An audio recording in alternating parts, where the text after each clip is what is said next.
واسعوا إلى ذكر الله وذروا البيع ذلكم خير لكم إن كنتم تعلمون صدق الله العظيم. غوث اعظم بنی بیستر اسامہ مددے قبلے کی مددے کعبے امام مددے قبیلہ بھی بنا اٹھار کشتی مدد کن یا معین الدین کشتی اللہ واسطے میرے ساتھ مل کر پڑھیں الصلاۃ والسلام علیک یا رسول اللہ الصلاۃ والسلام علیک یا نبی اللہ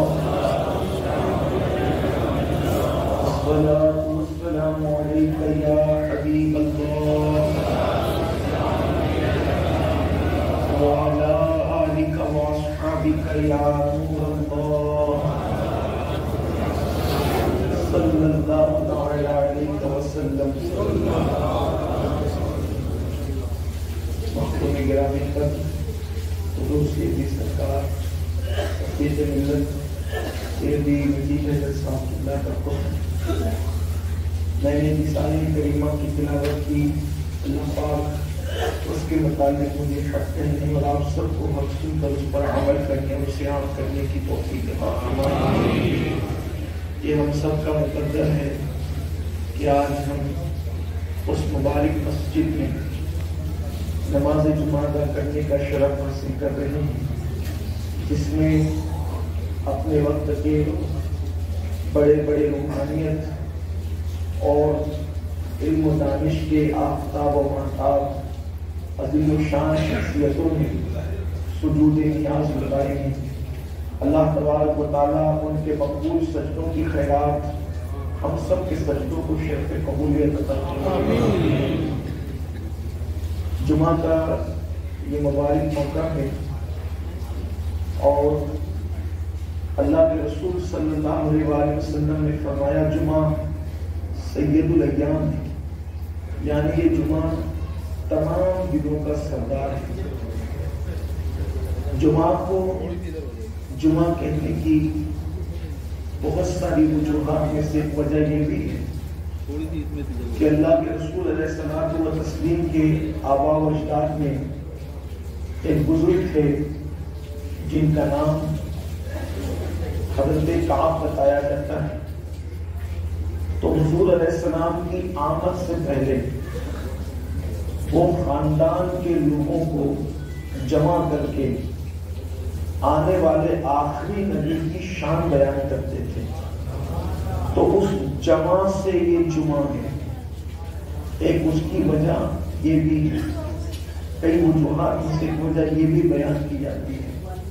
اللہ کے رسول علیہ السلام سے پوچھا گیا یا رسول اللہ صلی اللہ علیہ وسلم یہ جمعہ عید المومنین کیوں ہے اور یہ سید الایام کیوں ہے؟ تو اللہ کے حبیب علیہ الصلوۃ والتسلیم فرماتے ہیں اس لیے کہ اسی دن اللہ تبارک و تعالیٰ نے حضرت آدم علیہ السلام کو پیدا فرمایا اور اسی دن حضرت آدم علیہ السلام کو دنیا سے اٹھایا. اور پھر اللہ کے حبیب علیہ الصلوۃ والتسلیم نے ارشاد فرمایا اس لیے تم لوگ بھی کثرت کے ساتھ جمعہ کے دن مجھ پر درود پڑھا کرو. جو جمعہ کے دن 80 مرتبہ درود شریف پڑھ لے اللہ رب العزت اس کی مغفرت فرما دیتا ہے. آقا کریم صلی اللہ علیہ وسلم کی مزید احادیث میں حدیث یہ بھی ہے کہ اللہ رب العزت نے اس کائنات کو جو وجود عطا فرمایا وہ بھی جمعہ کا دن تھا. پھر اس کے بعد جمعہ کے متعلق ایک کثیر حدیثوں کا سلسلہ ہے. حضرت آدم علیہ السلام کی توبہ کی قبولیت کا دن جمعہ کا دن ہے. نوح علیہ السلام کی کشتی کو نجات کا دن جمعہ کا دن ہے. یونس علیہ السلام کو مچھلی کے پیٹ سے جو نجات ملی وہ دن بھی جمعہ کا دن ہے. حضرت موسیٰ علیہ السلام کو فرعونیوں سے جو نجات ملی وہ دن بھی جمعہ کا دن ہے. اور پھر میرے آقا صلی اللہ علیہ وسلم فرماتے ہیں اللہ پاک جس دن کائنات کو ختم فرما دے گا جو کائنات کا آخری دن ہوگا کائنات کا اینڈ ہوگا یعنی جسے ہم یوم قیامت کہتے ہیں وہ قیامت کا دن بھی جمعہ کے دن ہوگا. اسی لیے اللہ کے حبیب علیہ السلام فرماتے ہیں جب جمعہ کی صبح آتی ہے تو جمعہ کی صبح کو سارے چرند پرند انسان اور جنات کے علاوہ جتنی مخلوق ہے وہ سب سجدے میں چلی جاتی ہے اس خوف سے. جمعہ کے دن ساری مخلوق انس اور جن کے علاوہ سب سجدے میں چلی جاتی ہے، ساری مخلوق اس خوف سے کہ جمعہ کے دن قیامت آنے والی ہے. ہو سکتا ہے کہ یہی جمعہ قیامت کا جمعہ ہو. اس خوف سے ساری مخلوق سجدے میں چلی جاتی ہے. لیکن افسوس، جس جمعہ کی صبح کو ساری مخلوق اللہ کے خوف سے سجدہ کر لیتی ہے کہ ہو سکتا ہے شاید یہی قیامت کا دن ہو، اس دن بھی مسلمان فجر کی نماز میں سویا ہوتا ہے. وہ دن بھی مسلمان کی صبح بستر میں ہو رہی ہوتی ہے. جو مکلف مخلوق نہیں ہے وہ سجدے میں ہے کہ یہ دن ہو سکتا ہے قیامت کا دن ہے.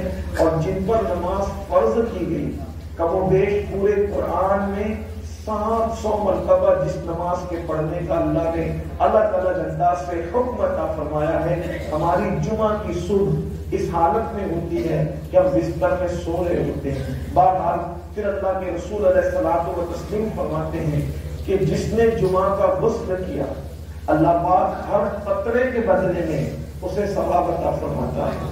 بلکہ فقیہ ابو اللیث سمرقندی رضی اللہ تعالیٰ اپنی کتاب میں لکھتے ہیں کہ اللہ کے رسول علیہ السلام نے فرمایا کہ جمعہ کا غسل ترک نہ کیا کرو.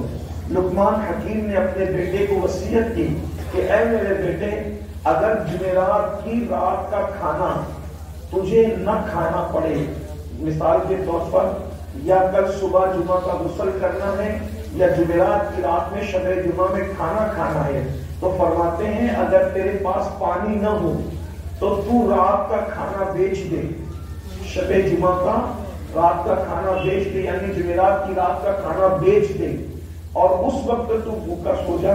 لیکن شب جمعہ، یوم جمعہ کا غسل، جمعہ کے دن کا غسل تجھے ترک نہیں کرنا. لقمان حکیم اپنے بیٹے سے فرمایا کرتے تھے. یہ جمعہ کا غسل اتنی اہمیت رکھتا ہے، یہاں تک فرمایا گیا کہ غسل جمعہ کی برکتیں یہ ہے کہ جو اس نیت سے غسل جنابت کرے کہ اس کی نگاہ جھک جائے اور وہ اپنی اہلیہ کو بھی یہ موقع دے کہ وہ غسل جنابت کرے جمعہ کے دن، تو اللہ تبارک و تعالیٰ اس کے غسل کے ہر قطرے کے بدلے میں اس کو 1 سال کی عبادت کا ثواب عطا فرماتا ہے. غسل جمعہ کی برکتیں یہ ہے. پھر اس نے جو ہے وہ عطر لگایا اور عطر لگانے کے بعد مسجد میں آیا اور اذان سے پہلے آیا. ہمارے بزرگوں نے فرمایا، حدیث پاک میں آتا ہے کہ جو شخص جمعۃ المبارکہ کا غسل کرے اور عطر لگائے اور مسجد میں پہلے آئے، اللہ تبارک و تعالیٰ اس کو اونٹ صدقہ کرنے کا ثواب عطا فرماتا ہے.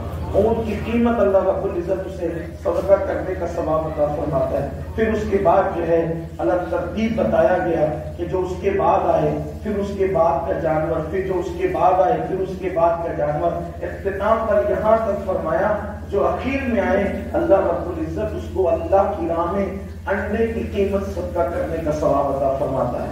اور بندہ آئے اور صفوں کو نہ پھیلائے. بہت سارے لوگ بعد میں آتے ہیں، پیچھے آتے ہیں، نہ وہ امام مسجد ہوتے ہیں اور وہ آ کر کے دیکھتے ہیں اور پھر وہ کوشش کرتے ہیں گھسنے کی.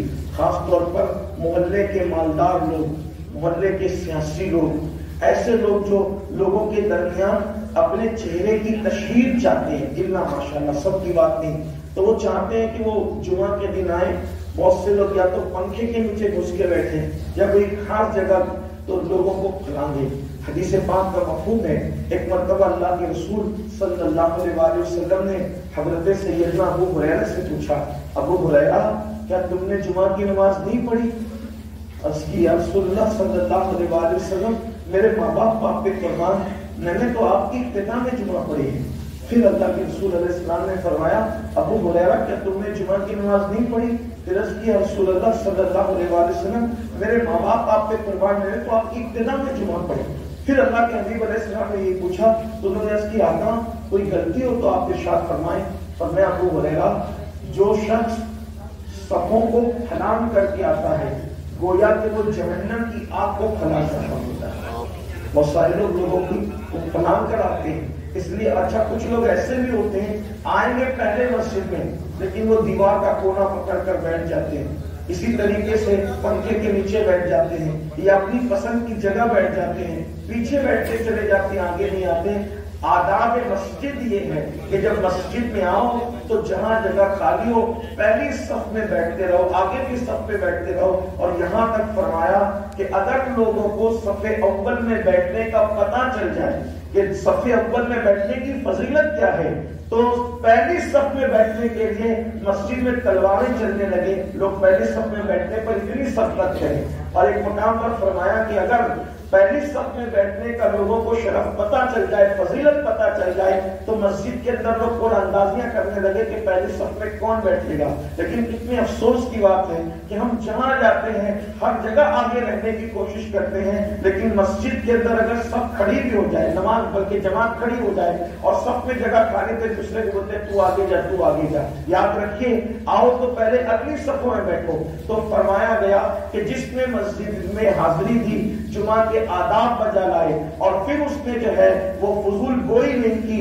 فضول بات نہیں کی، بلکہ مسجد میں اللہ کا ذکر کرتا رہا، اور پھر جب وہ جمعہ کی نماز پڑھتا ہے تو جمعہ کی نماز پڑھنے والے سے اللہ کی رحمت پکار پکار کر کہتی ہے اے بندے تو نے جمعہ کا حق ادا کیا ہے، اب تو جو مانگے گا اللہ تجھے عطا فرمائے گا۔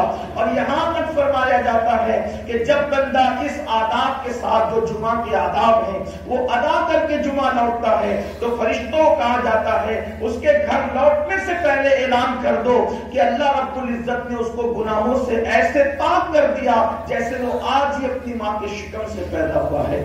یہ جمعۃ المبارکہ کی برکتیں ہیں، اور الحمدللہ علی احسانہ آج اللہ رب العزت نے جمعہ کا دن بھی ہمیں اپنے مرشدوں کے قدموں میں جو ہے وہ حاضری کا شرف عطا فرمایا ہے۔ اور یہاں تک حدیث پاک میں آیا کہ جو جمعہ کے دن اپنی ماں یا اپنے باپ کی قبر پر حاضری دے، جب وہ مر جائے گا، اس کا انتقال ہو جائے گا تو فرشتے اس کی قبر کی زیارت کو آئیں گے۔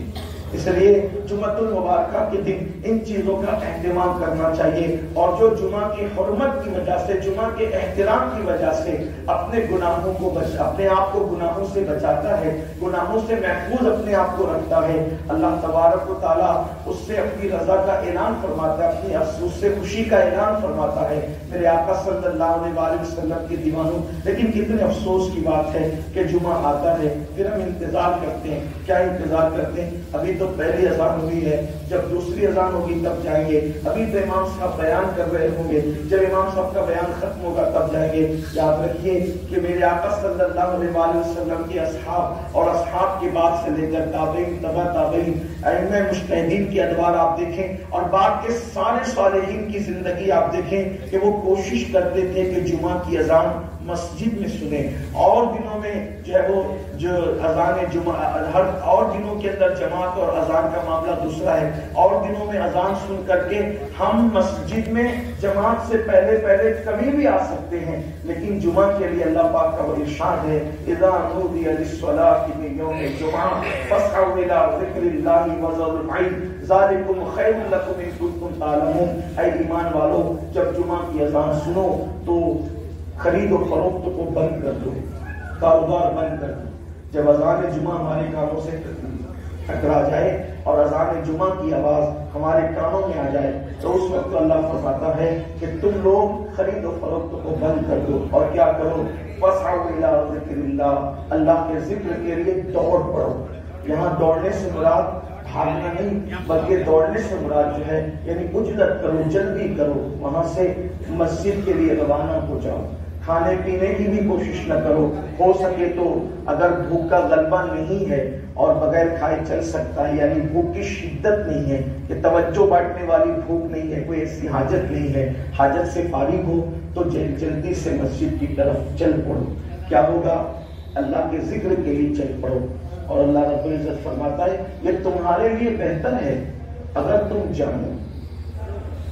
دوسری اذان کے انتظار نہ کرو۔ اللہ کے رسول علیہ السلام کے ظاہری دور میں پہلی ایک ہی اذان ہوا کرتی تھی، لیکن جب حضرت سیدنا عثمان غنی کے دور سے جب دوسری اذان جو ہے وہ شروع ہوئی تو یعنی کہ یہ جو ہماری اذان ہے، پہلے ایک ہی اذان ہوتی تھی، اس کے بعد خطبہ ہوتا تھا، لیکن جب سے یہ اذان شروع ہوئی تو ہمارے فقہائے احناف فرماتے ہیں پھر سارے جمعہ کی اذان کے احکامات اسی پہلی اذان سے متعلق ہو گئے جو ہمارے کانوں میں پڑتی ہے. تو اس لیے جب اذان سنا کرو تو اذان سن کر مسجد کی طرف آیا کرو. دیکھو ہفتے بھر تو ہم اپنی طبیعت کے مطابق مسجد میں جاتے ہیں، بلکہ معاذ اللہ صفا معاذ اللہ حالات تو یہ ہیں کہ بلکہ اکثر مسلمان تو اب مسجد میں جاتے ہی نہیں، مسجد میں جاتے ہی. مسجد سے ہمارا رشتہ ٹوٹ چکا ہے، یا کمزور ہو گیا یا ٹوٹ گیا. جب تک مسلم امہ مسجد سے اپنا رشتہ واپس سے مضبوط نہ کرے اس وقت تک یہ قوم کی ترقی کا خواب دیکھنا بالکل فضول ہے.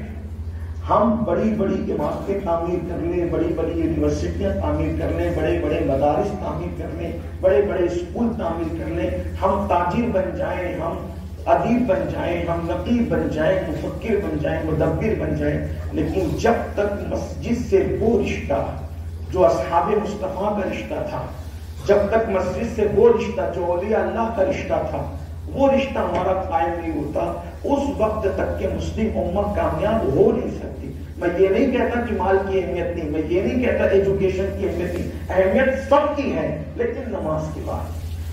سرکار غریب نواز رضی اللہ تعالیٰ کا مہینہ چل رہا ہے. سرکار غریب نواز رضی اللہ تعالیٰ فرماتے ہیں میں نے اپنے مرشد خواجہ عثمان ہارونی سے سنا، وہ فرماتے تھے امت اس وقت تک تباہ اور برباد نہیں ہوگی جب تک کہ وہ 3 چیزوں کی مرتکب نہ ہو جائیں. اس میں سے آپ نے فرمایا پہلی چیز، جب یہ قوم نمازوں کو ضائع کرنے لگے گی تو اللہ تبارک و تعالیٰ اس قوم کو تباہی کے دہانے پر پہنچا دے گا، اس قوم کو بربادی کے دہانے پر پہنچا دے گا. فقیہ ابواللیث سمرقندی رحمۃ اللہ علیہ اپنی کتاب میں لکھتے ہیں، فرماتے ہیں کہ اللہ کے رسول علیہ السلام تو اپنے صحابہ کرام کو بالخصوص حضرت ابو ہریرہ سے مخاطب ہو کر فرماتے ہیں اے ابو ہریرہ جو نماز نہیں پڑھتا اس کے قریب بھی مت بیٹھا کرو، اس لیے کہ بے نمازی پر مسلسل اللہ کی لعنت برس رہی ہوتی ہے. اب آپ اندازہ فرمائیں کہ جس انسان پہ اللہ کی لعنت برسے اس کے گھر میں برکت کا تصور کیسا، جس کے گھر میں جس پر اللہ کی لعنت برسے اس کے دل میں سکون کیسا، جس پر لعنت برسے اس کے دل میں قرار کیسا، جس پر لعنت برسے وہ چین کی نیند کیسے سو سکتا ہے، جس پر لعنت برسے وہ بیماریوں سے محفوظ کیسے ہو سکتا ہے. اور یہ بات کون کہہ رہا ہے؟ اس رسول کا فرمان ہے جس نے اپنی طبیعت سے کبھی بات ہی نہیں کی. اس رسول کا فرمان ہے، یہ تو وہی کہتے ہیں جو ان پر وحی کی جاتی ہے، زبان ان کی ہے، کلام خداوند قدوس کا ہے. بلکہ اللہ کے رسول علیہ السلام فرماتے ہیں کہ جو نماز کو ترک کر دے اس کو زکات بھی مت دیا کرو.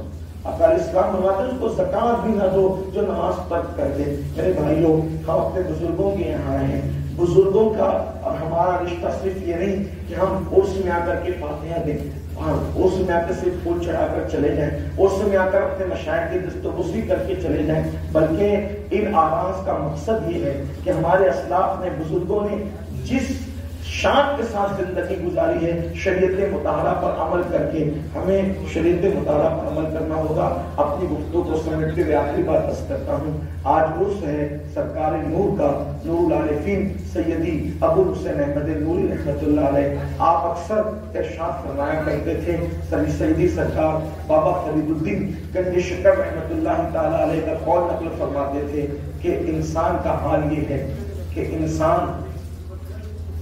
انسان اگر ذلت سے گرتا ہے تو وہ طریقت پر آتا ہے، اور جب طریقت سے گرتا ہے تو وہ شریعت پر آتا ہے، اور جو شریعت سے بھی گر جاتا ہے تو اس کا ٹھکانہ سوائے جہنم کے کچھ اور نہیں ہے. ظاہر سی بات ہے ہم طریقت میں تو کامل نہیں ہیں، ہمارا کوئی مقام تو نہیں ہے. اب آپ بتائیں کہ اگر ہم شریعت پر بھی عمل پیرا نہ ہوں تو ہمارا ٹھکانہ جہنم نہیں ہوگا تو کیا ہوگا، اور جہنم کی عذاب سے ہمیں کون بچا سکتا ہے. اللہ پاک ارشاد فرماتا ہے ان عذاب ربک لواقع ما له من دافع، کہ بے شک تیرے رب کا عذاب واقع ہو کر رہے گا. اور جب اللہ کسی پر عذاب نازل کرنے کا فیصلہ کر لے تو دنیا کی کوئی طاقت اللہ کے عذاب کو دفع نہیں کر سکتی، اللہ کے عذاب سے بچا نہیں سکتی. اللہ کے رسول علیہ الصلوۃ والتسلیم فرماتے ہیں کہ جہنم کے اندر ایک وادی ہے، جہنم میں ایک وادی ہے، اور جہنم کی اس وادی کی کیفیت یہ ہے کہ ایک دن میں جہنم 5 مرتبہ جہنم کی اس وادی کا حال یہ کہ جہنم ایک دن میں 5 مرتبہ اس جہنم کی وادی سے پناہ مانگتا ہے، اور اس جہنم کی وادی کی گرمی اور حرارت کا عالم یہ ہے کہ اگر اس کے اندر پہاڑ ڈال دیے جائیں تو پہاڑ بھی پگھل جائیں۔ وہ جہنم کی ایسی خطرناک وادی ہے۔ تو صحابہ کرام نے پوچھا یا رسول اللہ اس وادی میں کون داخل کیا جائے گا؟ تو میرے آقا علیہ السلام فرماتے ہیں 2 لوگ اس میں داخل کیے جائیں گے، جس سے جہنم بھی 5 مرتبہ ایک دن میں پناہ مانگتا ہے اور جس میں پہاڑ بھی پگھل جائیں۔ اس جہنم کی وادی 2 لوگوں کا ٹھکانہ ہے۔ نمبر 1 جو حرام لقمہ کھاتا ہے وہ اس میں داخل کیا جائے گا، اور نمبر 2 جو نماز کو ترک کرتا ہے، نماز کو ضائع کرتا ہے، وہ اس میں داخل کیا جائے گا۔ کیا آج کا دن وہ دن نہیں ہے کہ سرکار نور العارفین سیدی سرکار نور ابو الحسین احمد نوری رحمۃ اللہ علیہ کے عرس میں ہم یہاں سے جمعہ کے دن یہ عہد کر کے جائیں کہ آج کے بعد ہماری زندگی کی کوئی نماز ترک نہیں ہوگی۔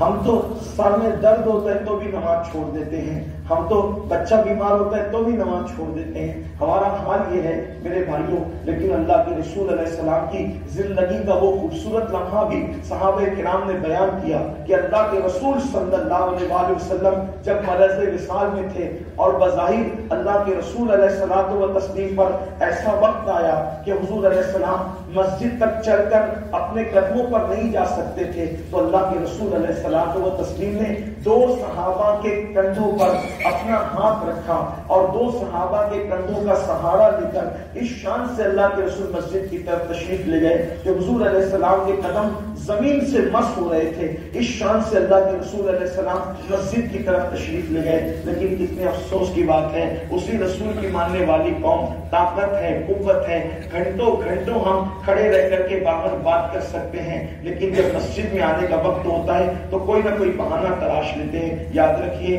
اپنے جیسے انسانوں کے سامنے بہانہ تلاش لینا آسان ہے، لیکن اللہ کی بارگاہ میں کسی کا کوئی بہانہ نہیں چلے گا۔ نماز کے لیے حکم یہ ہے کہ اگر آپ کھڑے ہو کے نہیں پڑھ سکتے تو بیٹھ کر پڑھیں، بیٹھ کے بھی نہیں پڑھ سکتے تو لیٹ کر اشاروں سے پڑھیں، لیکن نماز ضرور پڑھیں۔ سرکار غریب نواز فرماتے ہیں نماز اللہ اور بندے کے درمیان ایک راز ہے، جب بندہ سجدے میں جاتا ہے تو اللہ اور بندے کے درمیان سے سارے حجابات اٹھا دیے جاتے ہیں، اور اللہ کے رسول علیہ الصلوۃ والتسلیم فرماتے ہیں قیامت کے دن سب سے پہلے نماز کے بارے میں پوچھا جائے گا۔ اگر نماز کا معاملہ انسان کا کلیئر رہا تو سارے معاملات اس کے آسان ہوں گے، اور اگر وہ نماز ہی کے معاملے میں پھنس گیا تو پھر قیامت کے دن سوائے اس کی ناکامی کے کچھ اور نہیں ہوگا۔ اس لیے ہم قیامت پر یقین رکھتے ہیں، آخرت پر یقین رکھتے ہیں۔ آئیے آج عہد کیجیے، بڑا خوبصورت موقع ہے، ہمارے زمین کے اندر کے مشائخ اور بزرگان دین بھی روحانی طور پر ہمارے درمیان موجود ہیں، اور زمین کے اوپر جو مشائخ ہیں، شہزادگان ہیں، الحمدللہ وہ بھی سلامت ہے۔ اللہ ان سب کو عمر خضر عطا فرمائے۔ ایسے خوبصورت ماحول میں ہم اپنے گناہوں سے اللہ کی بارگاہ میں توبہ کریں اور دعا کریں کہ اللہ ہمیں اور ہماری نسلوں کو نماز کی توفیق عطا فرمائے۔ اور آج کے بعد جب اپنے شہروں میں اپنے علاقوں میں جمعہ کی نماز پڑھیں تو کوشش کریں اذان جمعہ سے پہلے مسجد پہنچے تاکہ ہم اللہ کو راضی کر سکیں۔ قوت القلوب میں شیخ ابو طالب مکی رحمۃ اللہ علیہ لکھتے ہیں کہ جمعہ کے وقت، جمعہ کے دن ایک گھڑی ایسی ہے، حدیث پاک میں آتا ہے کہ اس وقت جو دعا کی جاتی ہے وہ رد نہیں ہوتی، اور فرمایا کہ اذان اور اقامت کے درمیان کا جو وقت ہے اس وقت کی دعا کو وہی درجہ حاصل ہے جو شب قدر کی دعا کو درجہ حاصل ہے۔ اس لیے اس وقت کو ضائع نہ کیا کریں، اس وقت مکمل دعا میں گزارا کریں۔ اللہ تعالیٰ ہم سب کے حال میں رحم فرمائے، دوران گفتگو کوئی غلطی ہو تو معاف فرمائے۔ استغفر اللہ ربی من کل ذنب واتوب الیہ وما علینا الا البلاغ۔